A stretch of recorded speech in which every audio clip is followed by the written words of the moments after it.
નમસ્કાર. વરસાદ પછી આકાશમાં પેલા જે સુંદર રંગોનો પટ્ટો દેખાય છે ને, એ જોઈને કોને ખુશી ન થાય? તો આજે આપણે એ જ અદ્ભુત મેઘધનુષ્ય પાછળનું વિજ્ઞાન એકદમ સરળ રીતે સમજવાના છીએ. ચલો શરૂ કરીએ.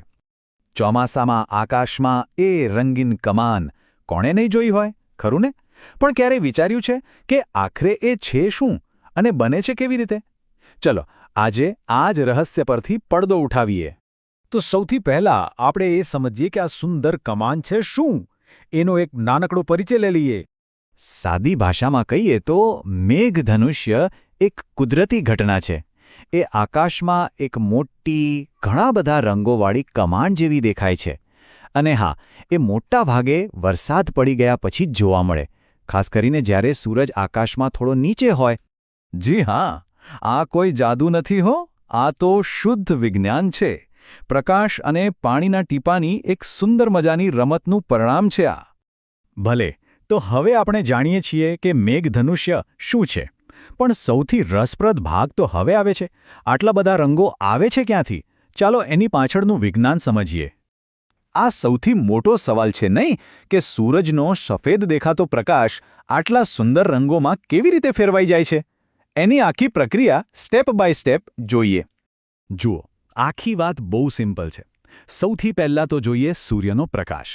પછી આવે હવામાં તરતા પાણીના નાનકડા ટીપા. અને અહીંયા જ ખરી રમત થાય છે. આ ટીપા છે ને, એ એક નાના પ્રિઝમ જેવું કામ કરે છે. જેવું જ સૂર્યનું કિરણ એમાંથી પસાર થાય એટલે તરત જ એનું જુદા જુદા રંગોમાં વિભાજન થઈ જાય છે. અને બસ આપણને જોવા મળે છે એક સુંદર મેઘધનુષ્ય. આ આખી પ્રક્રિયા માટે એક વૈજ્ઞાનિક શબ્દ છે, પ્રકાશનું વિભાજન. જેનો સીધો મતલબ એ જ છે કે સૂર્યનો પ્રકાશ જ્યારે પાણીના ટીપામાંથી પસાર થાય ત્યારે એ પોતાના અંદર છુપાયેલા અલગ અલગ રંગોમાં વહેંચાઈ જાય છે. સારું, તો પ્રકાશનું વિભાજન થવાથી રંગો તો બને છે, પણ કેટલા રંગો અને કયા કયા? ચાલો હવે મેઘધનુષ્યના એ 7 રંગોને ઓળખીએ. હા, બરાબર સાંભળ્યું. મેઘધનુષ્યમાં 1-2 નહીં, પણ પૂરા 7 સ્પષ્ટ રંગો હોય છે. અને દરેક રંગનું પોતાનું એક ચોક્કસ સ્થાન હોય છે. અને આ રહ્યા 7 સુંદર રંગો: જાંબલી, નીલો, વાદળી, લીલો, પીળો, નારંગી અને લાલ. આપણે સ્કૂલમાં શીખ્યા હતા એમ, જાની વાલી પીનારા, યાદ છે ને? આ ક્રમ હંમેશા આવો જ રહે છે. તો હવે આપણને ખબર છે કે મેઘધનુષ્ય શું છે અને કેવી રીતે બને છે. પણ એને જોવું હોય તો ક્યારે અને કઈ દિશામાં જોવાનું? ચાલો એ પણ જાણી લઈએ. એક વાત ખાસ યાદ રાખવા જેવી છે. બરાબર બપોરના સમયે જ્યારે સૂરજ આપણા માથા પર હોય ત્યારે મેઘધનુષ્ય ક્યારેય નહીં દેખાય. કેમ કે મેઘધનુષ્ય બનવા માટે સૂરજનું આકાશમાં નીચું હોવું ખૂબ જરૂરી છે. તો હવે દિશાની વાત. નિયમ એકદમ સરળ છે. મેઘધનુષ હંમેશા સૂર્યની વિરુદ્ધ દિશામાં જ દેખાય છે. એટલે કે સવારનો સમય છે, સૂર્ય પૂર્વમાં છે, તો મેઘધનુષ ક્યાં હશે? બરાબર પશ્ચિમમાં. અને સાંજે જ્યારે સૂર્ય પશ્ચિમમાં હોય ત્યારે પૂર્વ દિશામાં નજર કરવી પડે.